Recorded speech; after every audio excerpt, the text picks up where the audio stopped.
Kalau mau belajar belajar agama ya monggo, tapi jangan terlalu fanatik gitulah. Takutnya nanti jadi gila itu, sampai dibilang gila. Ya Allah. Astagfirullah. Sampai nangis itu, ayah saya sampai nangis bilangnya. Sampai bilang gila gitu. Inna ad-dina 'indallahil Islam.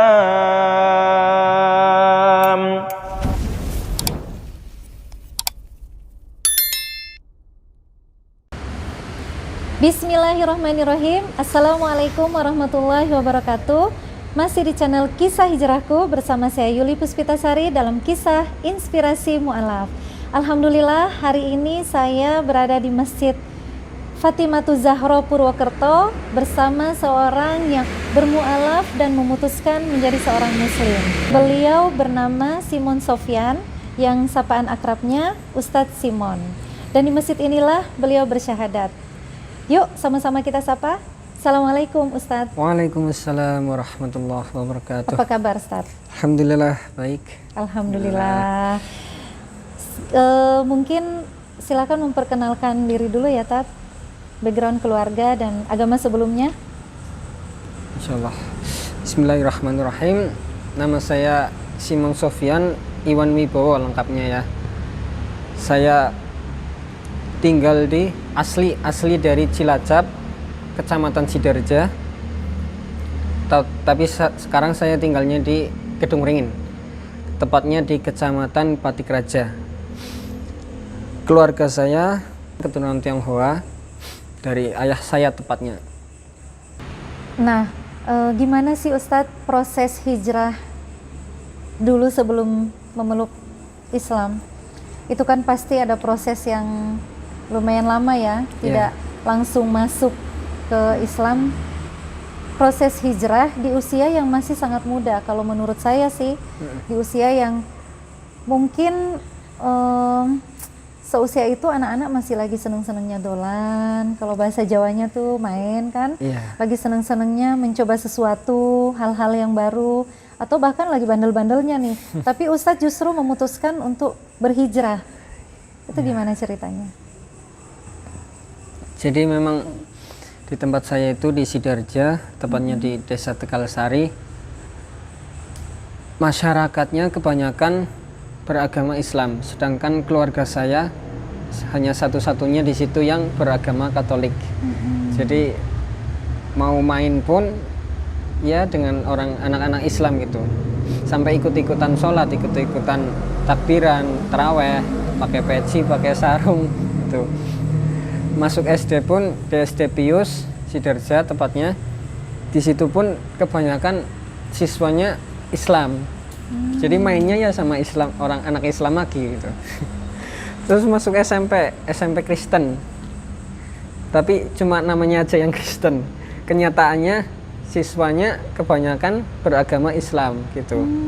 Jadi mereka tidak mewajibkan untuk siswanya beragama Katolik, tapi Islam juga boleh masuk di situ. Jadi mau nggak mau mainnya ya sama anak Islam lagi gitu. Jadi ketika di SMP sempat juga kalau lagi main tuh temennya pada sholat, saya nungguin di luar itu ngapain. Rasanya pengen ikut gitu, pengen ikut. Cuman belum, ya pengen ikut sholat tapi belum ada alasan yang kuat buat pindah ke agama tersebut. Toh juga usianya masih sangat muda, SMP. Lalu masuk ke SMA, di SMA Negeri 1 Kunci Sidarja. Di situ pun teman-temannya kebanyakan Islam, walaupun ada pelajaran Katolik dan ada pengajarnya, suster lebih tepatnya. Pengajarnya suster, beliau sangat ketat, tapi mau gimana lagi, teman-temannya kebanyakan Islam. Dan ketika di SMA pun saya sempat berjanji kepada teman-teman, saya mau masuk Islam gitu, saya ingin masuk Islam, tapi belum ada keinginan yang kuat. Insya Allah setelah lulus dari sini saya akan mencari-cari lagi agar bisa masuk ke dalam agama Islam ini.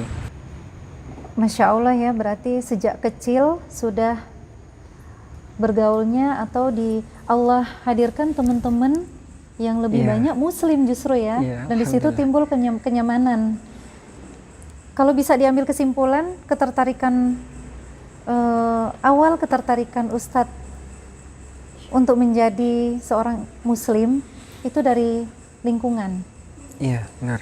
Cuman selain itu ada nggak sih alasan yang paling mendasar atau kegelisahan yang semakin memantapkan Ustadz untuk menjadi seorang Muslim? Kegelisahannya selama ini saya bertanya-tanya, apa sih Trinitas itu? Gitu loh. Masa ya Tuhannya ada 3? Ada Yesus, ada Bapa, ada Roh Kudus. Nanti kalau debat gimana gitu? Saya mikirnya gitu. Terus kenapa sih kok harus ada penebus, pengakuan dosa gitu? Sedangkan kalau kita berbuat dosa kan malu gitu loh, untuk mengakuinya malu pasti. Tapi kok ini malah harus mengaku ke Romo. Romo itu kalau di Islamnya ustadz lah ya, ustadz gitu. Kan malu ya, setiap orang pasti malu. Sedangkan di Islam katanya kan kalau dosa ya udah ditutup aja, nggak usah Iya. dibuka-buka, Harus- aib. iya, Karena itu betul. termasuk aib. Nah, kok malah di Katolik ini malah ada acara pengakuan dosa gitu setiap tahunnya. Dan nggak jelas juga kan kalau kita mati kemana, kita mau ke surga apa ke neraka, itu nggak dijelaskan di situ. Dan setelah saya melihat video dari Dr. Zakir Naik yang disarankan oleh teman saya di universitas, saya menemukan banyak ayat-ayat yang berkaitan dengan Islam. Contohnya di Yohanes 16 ayat 12-nya. Masih banyak hal yang harus kukatakan kepadamu, tetapi sekarang kamu belum dapat menanggungnya. Tetapi apabila ia datang, yaitu Roh kebenaran, ia akan memimpin kamu ke dalam seluruh kebenaran. Nah, ini di sini Roh kebenaran itu sebenarnya kalau di Alkitab yang asli bahasa Ibrani itu Ahmad, bukan Roh kebenaran. Jadi Nabi Isa di sini bilang akan datang nanti Rasul setelahku yang bernama Ahmad, seperti di Al-Quran surat As-Saff, wa mubasysyiram bi rasuli ya'ti min ba'di ismuhu Ahmad. Akan datang, ku kabarkan kabar gembira yang akan datang Rasul setelahku yang bernama Ahmad. Loh, kenapa bukan Muhammad? Betul. Ahmad ini sebenarnya nama sifat, kayak misal Abu Bakar As-Siddiq. Nah, As-Siddiqnya itu sifat, Ahmad juga sifat gitu. Dan masih banyak lagi contohnya di 1 Korintus 11, sebab jika perempuan tidak menudungi kepalanya, maka haruslah ia menggunting rambutnya. Jadi di sini diperintahkan Berhijab. iya bagi perempuan untuk berhijab. Tapi kok malah yang Katolik kebanyakan nggak ada yang berhijab kan? Iya, betul. Nah, itu menentang loh, semua menentang. Dan ada lagi di Keluaran, tepatnya di 3 ayat 3. Lalu ia berfirman, janganlah dekat-dekat dan tanggalkanlah kasutmu dari kakimu. Sebab tempat di mana engkau berdiri itu adalah tempat yang kudus. Maksudnya kalau kita mau masuk tempat yang kudus ibadah. ini maksudnya tempat ibadah ya. Kita harus lepas alas kaki kita. Tapi kok malah kebanyakan orang Katolik itu pakai alas kaki kalau mau beribadah. Itu yang saya alami itu. Kok jadi banyak yang dilanggar gitu. Iya. Dalam Bible mengatakan seperti ini, tapi umatnya malah melanggar. Ada lagi di Lukas ayat 2. Dan ketika genap 8 hari dan ia harus disunatkan, diberi nama Yesus, yaitu yang disebut oleh malaikat sebelum ia dikandung oleh ibunya. Jadi di sini diperintahkan untuk sunat. Sunat. Tapi kebanyakan orang Katolik nggak sunat gitu. Iya. Kan saya jadi, aduh, kok ditentang lagi. Ada lagi juga untuk yang mengharamkan babi, nggak boleh makan babi, ulangan tepatnya di Ulangan ayat 14. Tidak boleh memakan babi karena dia berkuku belah tetapi tidak memamah biak. Haram itu bagimu. Udah jelas banget kan, haram gitu. Minum anggur juga nggak boleh. Ada juga di Imamat ayat 10 dan masih banyak lagi. Jadi sebenarnya semua itu ada di Bible ya? Ya, ada di Bible yang asli. Karena sekarang Bible itu udah banyak revisian. Contohnya ada perjanjian baru, ada perjanjian lama. Nah, itu di perjanjian lama sebenarnya banyak yang berkaitan dengan Islam tuh banyak, rata-rata di perjanjian lama. Saya kan jadi, kok ini katanya firman Tuhan, katanya perkataannya Tuhan, kok malah direvisi? Berarti manusianya lebih pintar dari Tuhannya gitu. Dan saya sempat mikir, berarti orang Islam itu lebih mengimani Yesus dong. Betul. Lebih cinta sama Yesus daripada orang Katolik itu sendiri. Karena justru menjalani apa yang Yesus sampaikan di Bible ya. Benar banget. Setelah 3 tahun menjadi seorang Muslim, mempelajari Al-Quran, membaca Al-Quran, menghafal bahkan ya. Iya, alhamdulillah. Ada nggak ayat-ayat yang Ustadz temukan untuk semakin menguatkan bahwa oh iya ini nih, ini Allah nih, ini Tuhan yang sebenarnya? Untuk di Quran sendiri, saya sempat menemukan ayat-ayat yang menarik yang berkaitan dengan hubungan di dunia gitulah. Bukti-bukti yang nyata, yang real gitu. Tepatnya di surat Ar-Rahman, di situ dijelaskan bahwa ada 2 laut yang saling bertemu tapi tidak bercampur. Tepatnya di ayat 19-nya, marajal bahraini altaqiyan, dia membiarkan 2 laut mengalir yang kemudian keduanya bertemu. Lalu di ayat 20-nya, bainahuma barzakhul la yabghiyan, di antara keduanya ada batas yang tidak dilampaui oleh masing-masing. Tepatnya itu selatnya kalau nggak salah selat Madura. Selat Madura. Itu yang pertama. Kalau yang kedua di surat Al-Furqan, tepatnya di ayat 53. Di situ dijelaskan bahwa ada sungai di dalam laut, tepatnya di daerah Meksiko. Ayatnya artinya, dan dialah yang membiarkan 2 laut mengalir berdampingan, yang ini tawar dan segar, dan yang lain sangat asin lagi pahit, dan dia jadikan antara keduanya dinding dan barat yang tidak tembus. Masya Allah ya. Iya. Itu baru sebagian kecil itu, belum lagi penciptaan langit dan bumi ya, dan segala isinya yang luar biasa, pembuktian yang memang real ya, kita temukan.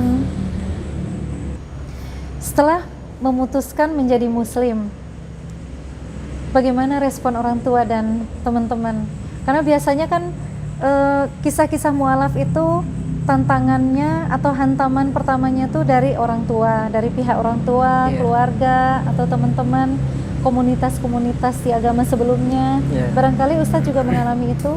Kalau dari keluarga, pertama kali saya syahadat kan diem-diem nih, nggak bilang-bilang.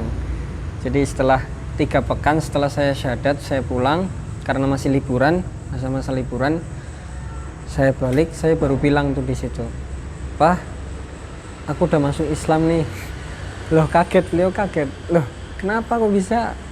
Ini pasti karena ceweknya ya. Karena memang sebelum masuk Islam saya sempat deket sama cewek. Jadi otomatis beliau menyimpulkan bahwa saya masuk Islam karena cewek tersebut gitu. Kayak seakan mau pengen nikah gitu. Padahal enggak. Dan ketika ganti kakak pun dipermasalahkan lagi. Harusnya kan kamu yang ikut, harusnya ceweknya yang ikut kamu, bukan kamu yang ikut ceweknya gitu. Dipermasalahkan begitu lagi.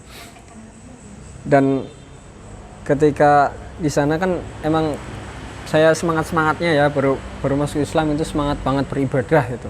Sampai 5 waktu pun nggak telat untuk ke masjid gitu, tepat waktu lah. Nah akhirnya ayah saya nanya kan, "Wan, gimana nanti kalau buka toko? Kamu jam 12 ke masjid, jam 3 ke masjid lagi. Ya masa mau ditutup tokonya? Kan nggak mungkin, nanti pelanggannya pada kabur dong. Jadi toko baru buka, tutup lagi gitu karena Iya. sholat ya. Iya, ya saya mikirnya gitu, nanti uangnya gimana gitu. Terus kalau di sana kan emang saya pakainya kayak gini, kemana-mana bawa tasbih gitu, karena masih semangat banget kan. Sampai dibilang lagi, Wan kamu kalau mau belajar agama ya monggo, tapi jangan terlalu fanatik gitulah, takutnya nanti jadi gila itu, sampai dibilang gila. Ya Allah. Astagfirullah. Sampai nangis itu, ayah saya sampai nangis bilangnya, sampai bilang gila gitu.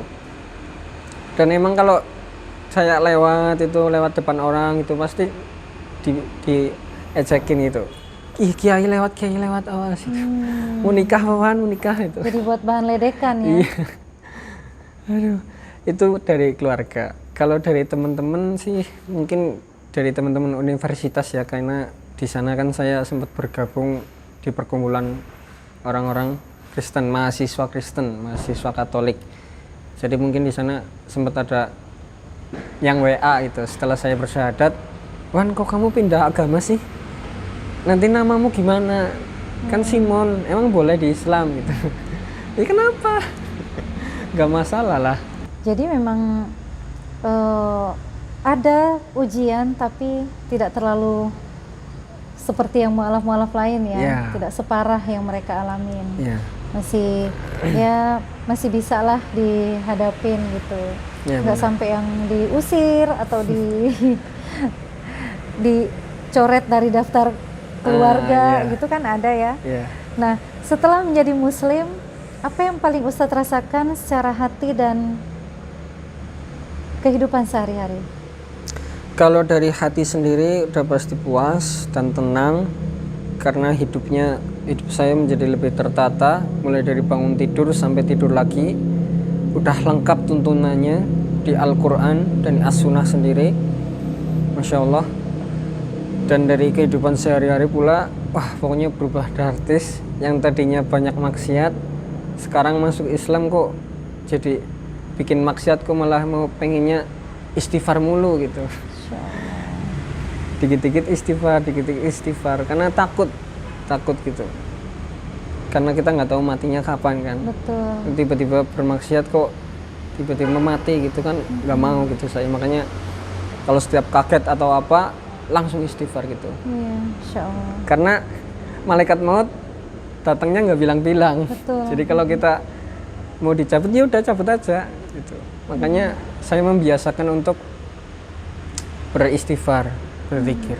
Dan orang yang paling cerdas adalah orang yang selalu mengingat mati. Ya, Dari dzikr situlah maut. kita takut untuk Allah hadirkan ketakutan, kekhawatiran untuk bermaksiat, untuk melakukan hal-hal yang tidak Allah ridhoi, ya. Sekarang kegiatan sehari-hari Ustadz apa nih? Ya, kalau kegiatan mulai dari Senin sampai Jumat itu paginya saya di Mahat Imam Malik UMP Purwokerto, Universitas Muhammadiyah Purwokerto. Itu paginya. Kalau untuk siangnya saya mengajar di Perumahan Berkoh, dan juga mengajar privat untuk hafalan di rumah dan di asrama polisi. Wow. Itu siangnya. Masya Allah. Kalau sorenya mengajar di TPQ dekat rumah saya di musola. Dan ngajar di sini juga di tempat ini di Mafaza, Masjid Fatimah Zahra, mengajar tahsin. Itu sorenya. Malamnya udah khusus untuk anak dan istri.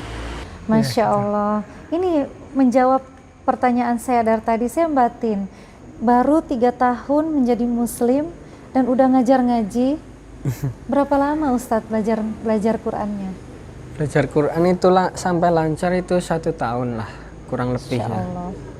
Dan setelahnya berarti 2 tahunnya ya saya pakai untuk menghafal. Setelah setahun belajar Quran langsung diamanahkan mengajar. Iya bener. Masya Allah. Bener. Saya iri banget, saya malu sama diri sendiri ya Ustadz. Jujur saya yang sudah terlahir sebagai muslim dan banyak di luar sana mungkin belum bisa udah belajar dari kecil tapi ya gitu masih belum fasih, masih bermasalah di makhorijul hurufnya. Iya. Sementara Ustadz yang baru 2 tahun, 1 tahun ya, 1 Iya. tahun belajar, lulus langsung diamanahkan untuk mengajar Iya. Al-Quran dan Alhamdulillah. lumayan banyak ya Ustadz ya Iya. jamaahnya, Iya. Masya Allah, dan menghafal juga, Iya. benar. menghafal Quran juga. Maaf kalau boleh tahu sudah hafal berapa juz dalam kurun waktu berapa lama? Alhamdulillah udah kurang lebih 10 juz dalam kurun waktu ya 2 tahun itu berarti. 2 tahun. Dalam 2 tahun itu ya. Dan itu luar biasa Ustadz. Menurut saya yang udah lahir sebagai muslim, tapi ya hafalannya masih itu lagi. 2 tahun untuk seorang yang baru memeluk Islam, itu pencapaian yang luar biasa. Benar-benar Allah mudahkan ya Ustadz ya. Di sini kita bisa melihat ketika kita sungguh-sungguh dan tekun dalam menghafal, dalam belajar Al-Quran, begitu mudah Allah membuka pintu-pintu kemudahan. Ya, benar. Kalau boleh tahu apa yang memotivasi Ustadz dalam belajar, dalam menghafal Quran? Ya, belajar dan menghafal ya, Iya. menghafal Quran. Untuk motivasi sendiri itu dari orang tua karena saya belum bisa kasih apa-apa buat mereka.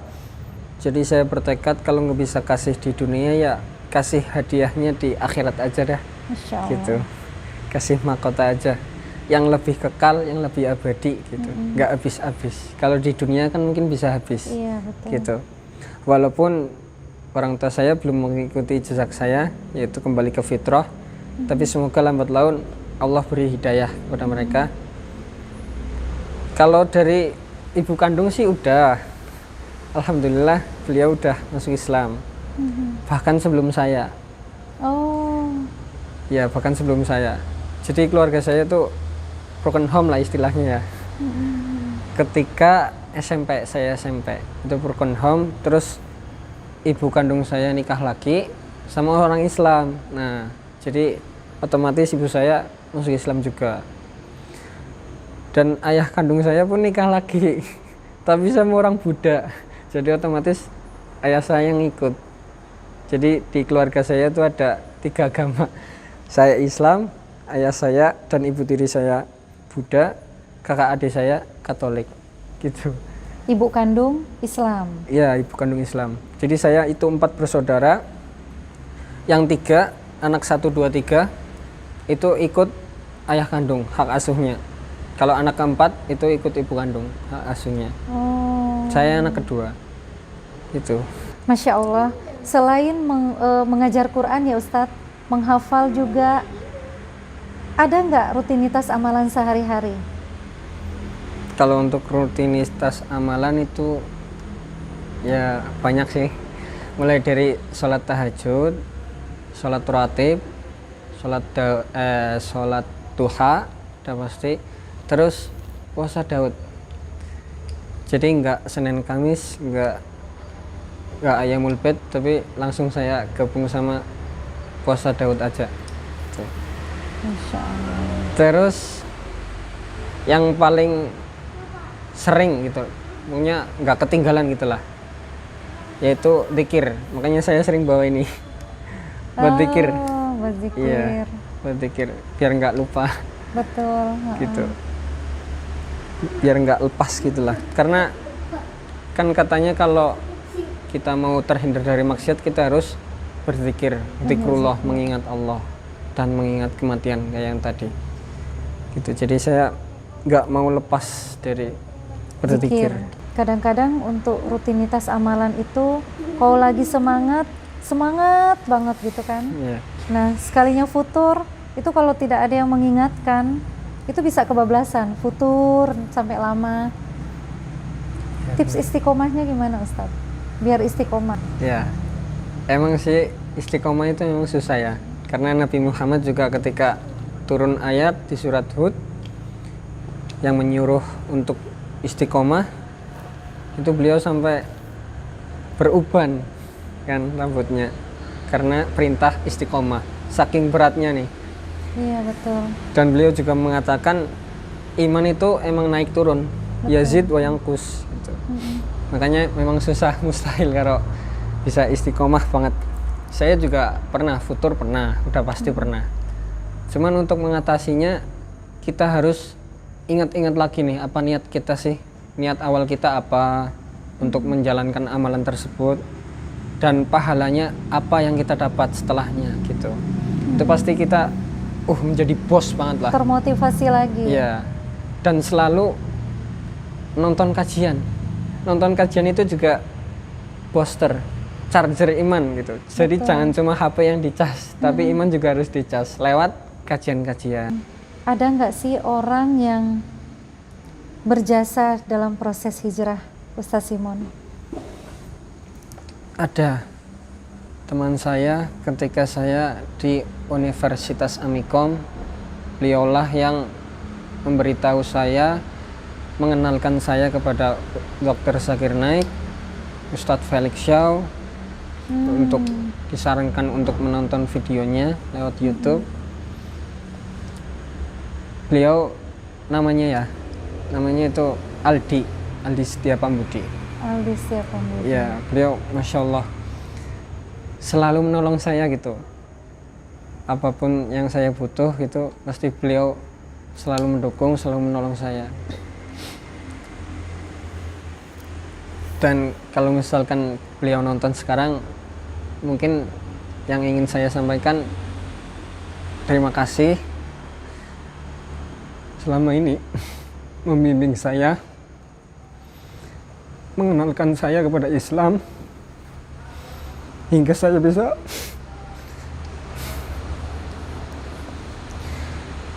masuk Islam gitu sebelum kiamat, sebelum saya dicabut nyawanya gitu. Insya Allah. Alhamdulillah. Dan saya berpesan kepada antum, kepada Aldi, jangan lupain saya.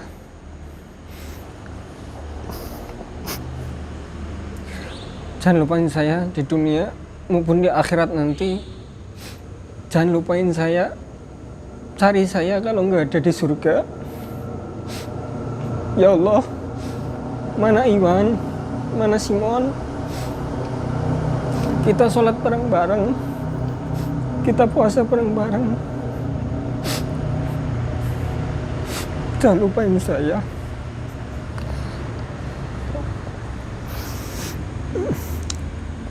Ya mungkin itu pesan saya buat Aldi, karena beliau sungguh baik orangnya, selalu merangkul saya agar tidak terjumus ke pergaulan yang tidak baik.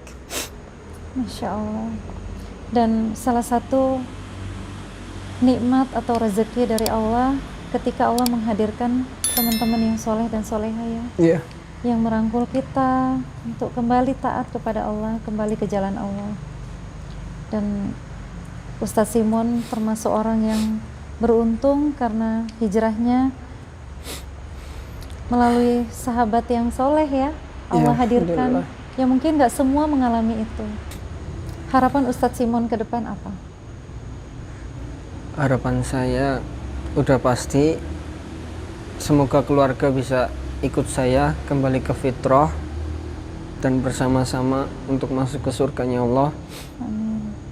Karena satu-satunya syarat masuk surga adalah sebagai muslim. Muslim. Seperti dalam ayatnya Allah berfirman, ya ayyuhalladzina amanu taqullaha haqqa tuqatih wa la tamutunna illa wa antum muslimun. Jangan mati kecuali dalam keadaan muslim gitu. Dan yang kedua mungkin menyelesaikan hafalan saya agar kemudian saya bisa ajarkan kembali ke keturunan saya dan Insya Allah. murid-murid saya. Insya Allah. Karena saya takut nanti kalau mati nggak punya bekal. Setidaknya kalau saya ngajarkan udah adalah pahala jariahnya gitu. Insya Allah. Jadi saya ingin memperbanyak amal di sisi yang satu untuk meraih pahala jariah, di sisi lain juga saya ingin nggak mau kalah sama teman-teman yang udah Islam sejak lahir gitu. Hmm. Kayak Abu Hurairah kan, beliau kan Muslim tapi pengen ngelakuin apa aja gitu, amalnya pengen banyak gitu, apapun pengen dilakuin. Sunnah ini pengen dilakuin, sunnah ini pengen dilakuin. Nah itu saya juga pengen kayak gitu, biar nggak kalah sama yang lain. Betul. Jadi jangan menyepelekan amalan sekecil apapun ya. Iya benar. Selagi kita masih bisa lakukan, kita ambil. Karena kita nggak pernah tahu dari amalan mana yang menjadi pintu surga buat kita. Benar. Kalau saya lihat dari rutinitas amalan sehari-hari, sunnah-sunnah semuanya dikerjain. Seberapa cinta Ustadz ke Rasulullah Sallallahu Alaihi Wasallam? Sallallahu Alaihi Wasallam. Cinta banget sih, karena beliau memang begitu peduli terhadap umatnya. Contohnya ketika beliau tanya kepada sahabat, aku kok rindu banget ya sama saudara-saudaraku. Terus sahabat menjawab, ya Rasul, bukankah kami saudara-saudaramu? Lalu Rasulullah menjawab, kalian bukan saudaraku, kalian sahabat-sahabatku. Saudaraku itu yang tidak pernah melihatku, tapi mereka mau beriman kepadaku. Aku rindu mereka.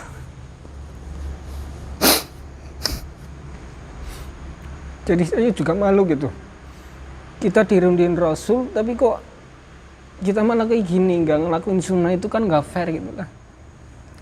Sedangkan beliau berkurban pun dengan 100 onta itu diniatkan untuk umatnya. Bukan untuk diri sendiri, bukan untuk keluarganya, tapi untuk umatnya gitu. Dan orang yang paling sibuk ketika di padang mahsyar itu hanya Rasulullah SAW, bukan keluarga kita, bukan pasangan kita, tetapi Rasulullah. Sampai nggak mau masuk surga kecuali bersama-sama dengan umatnya. Itu yang saya cintai dari Rasulullah. Dan keteladanan beliau ya. Benar. Akhlaknya yang begitu indah. Mau ke muslim, mau ke orang kafir, beliau tetap baik.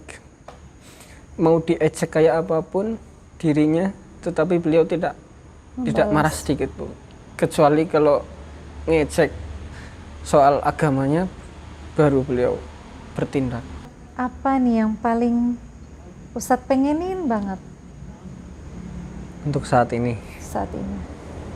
Mungkin haji ya, karena dulu sih sempat umroh tahun 2019, berarti setahun setelah saya syahadat saya pergi umroh, alhamdulillah. Oh pokoknya nangis di situ pertama kali lihat Ka'bah kan, aduh, karena seburuk-buruknya orang pasti kalau lihat Ka'bah pasti nangis. Betul. Nggak mungkin enggak. Dan pasti setelahnya pasti rindu. Betul banget. Mungkin enggak. Apalagi ketika di Madinah itu lihat makam Nabi, ya Allah, rasanya ya Allah pengen di situ terus, nggak pengen pulang. Nah, terakhir Ustadz, ada pesan nggak buat para mu'alaf atau orang-orang yang masih sedang dalam pencarian, atau mungkin untuk anak-anak muda di luar yang masih mungkin ibarat kata ke gunung nih, senang mendaki itu nyampe, tapi untuk ke masjid masih berat banget. Barangkali Ustadz ada pesan, silakan. Kalau untuk yang baru ya, baru masuk Islam ya, atau masih dalam pencarian, itu jangan cuma bersyahadat kok langsung udah gitu, enggak, jangan. Tapi kita harus belajar gitu, dalamin lagi lah Islam, karena Islam itu indah, sebenarnya indah, sangat indah, sangat indah. Kalau kita beriman dan kita mengikuti sunnah-sunnahnya, pasti hidup kita jadi enak lah, apa-apa enak, minta ini ada. Itu saya pernah mengalami masalahnya, saya belum angkat tangan, belum doa, tapi udah dikabulin sama Allah. Masya Allah. Kan enak banget gitu. Jadi semakin kita beriman, semakin Allah mudahkan urusan kita gitu. Betul. Walaupun ada masalah, tapi Allah udah ringanin gitu. Betul. Mm-mm. Nah, untuk yang anak muda mungkin jangan terlalu banyak mainnya, karena kita kan nggak tahu kematian itu datangnya kapan. Mm-mm. Kalau tiba-tiba kita lagi main kok terus malaikat mau mencabut nyawa kita, kan kita jadi matinya sul khotimah Su'ul gitu. khotimah. Naudzubillahi min dzalik. Mm-mm. Jadi biasakanlah beramal yang baik-baik aja. Main boleh, tapi kenapa enggak bisa buat mengingat Allah? Mm-mm. Sambil main sambil mengingat Allah kan bisa. Nah, makanya setiap kita kaget, setiap kita nafas atau setiap kita Dalam gerak-gerak aktivitas itu apapun ya, intinya gitu, kita selalu mengingat Allah. ingat Allah. Biar nanti kagetnya nggak latah. Mm-mm. Latahnya latah yang baik. Astagfirullah, Allahu Akbar gitu. Biar nanti Ya. ketika dicabut keluar kata-katanya yang thayyibah, yang baik-baik aja gitu. Biasakanlah kegiatan yang Positif. berpahala, positif. Alhamdulillah, demikian sharing mu'alaf kita kali ini bersama Ustadz Simon. Terima kasih Ustadz Ya, sharingnya, sama-sama. sangat menginspirasi dan memotivasi kita dalam rangka ketaatan kepada Allah. Nah, yang mau belajar ngaji boleh nih datang ke Ustadz ke Masjid Mafaza. Untuk warga Purwokerto, Ustadz Simon ngajar setiap hari Setiap hari Jumat dan Sabtu. Jumat dan Sabtu. Yuk belajar ngaji. Ngaji itu asik loh. Dan di Masjid Mafaza ini ada kajian juga setiap hari. Masjidnya nyaman, adem, dan insya Allah betah kalau di sini. Sebelum saya tutup, jangan lupa like, share, subscribe, dan komen. Pastikan aktifkan lonceng notifikasi agar bisa terus mengupdate video-video terbaru dari kami. Saya Yuli Puspitasari dari channel Kisah Hijrahku bersama Ustadz Simon. Assalamualaikum warahmatullahi wabarakatuh.